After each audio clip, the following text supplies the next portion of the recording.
Alright, so I put some thought on Cloverfield 3 going to Netflix. It is. There's no doubt anymore. It's like 95% sure going to Netflix. Because there's all reports saying, Netflix is planning on revealing the trailer for Cloverfield 3 for the Super Bowl, so there's no doubt it's going to Netflix now. But in 2014, there was this little controversial movie starring Seth Rogen and James Franco, who was also directed by Seth Rogen, called The Interview. That movie raised a lot of controversy and got pulled from, well, it didn't even go to theaters, but it got pulled from its theatrical release, and they released it to streaming services. So, I'm going to look at Cloverfield 3 as The Interview. The Interview was great. I love The Interview. It was released straight to streaming service. So, I'm not as pissed as I was that Cloverfield 3 is going to Netflix.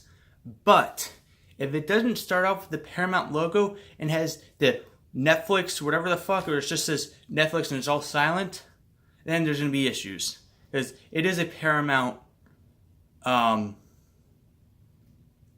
still want it to be a Paramount movie. It's not like The Interview just became a not Sony movie. It was Sony when it was released to streaming service, and it's Sony now. So I'm hoping that Paramount is still slightly distributing this movie, but it's going to Netflix. Although other reports saying that this movie may have a limited run in theaters. So if it has a limited run in theaters, hopefully, I just read an article saying that it might have a very small run in theaters. I will see it in theaters, and I wouldn't have to worry about watching a space thriller on Netflix that's meant for the big screen. So I am praying that there's a one-time thing, and not a one-time thing, but catch it in theaters for the first 2 weeks, and then it'll be on Netflix, or it premieres on Netflix, but then I guess it gets a lot of hype, and they're just, you know what, we'll release this to theaters. So, for 2 weeks. So, and hopefully, AMC is a pretty big theater, so hopefully it premieres in my, at my theater. But, yeah, so, that are my thoughts. Interview was a straight to streaming movie, so I'm not as mad as I was for Cloverfield 3 going straight to streaming services, because The Interview turned out great, and yeah, I love The Interview. So Interview is probably one of my favorite comedies right now. Well, of the last couple years, it's one of my favorite comedies. I don't care if you didn't like it. If you're like one of those people, oh, the comedy was stupid. I love stupid comedy. I thought James Franco gave it his all, and every scene he was in had a funny line, like him making fun of that Korean kid, or Seth Rogen saying no, it was James Franco saying you were fucked by RoboCop. That was great. So yeah. Although The Interview did not have never even released to theaters, because, well, Kim Jong-un threatened, if this movie goes to theaters, I am blowing up America, or so he said. But all in all, this whole Netflix thing is a rumor.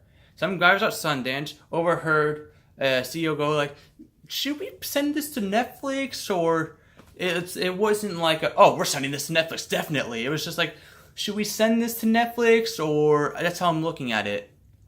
Or not. Paramount released Paramount is releasing Annihilation, which is their first movie this year, to streaming service, to theaters domestically, but in other countries, but in worldwide, it's going to be released to Netflix. So I am hoping the same thing goes for Cloverfield Station or Cloverfield 3, but I'm not going to hold my breath. But the thing that really sucks is that Paramount just got a new president, I guess, and he was like, "Oh, this space thriller does not deserve a theatrical release." Blah blah blah blah blah blah. But I do love me some gnomes. We're gonna release Sherlock Gnomes to theaters because, well, God hates you, Brady.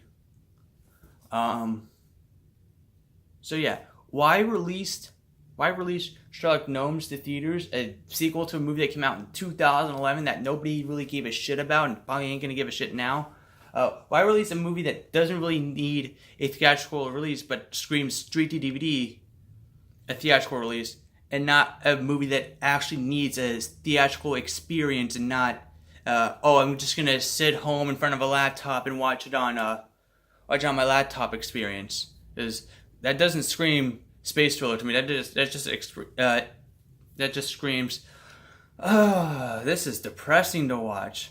I wish I was watching it on a big screen. Now you could argue, a lot of people have home theaters, so they could watch it with their home theater sound system on their TV, and not everybody has that luxury, people. Everybody loves to be in the theaters and watch a fun space thriller.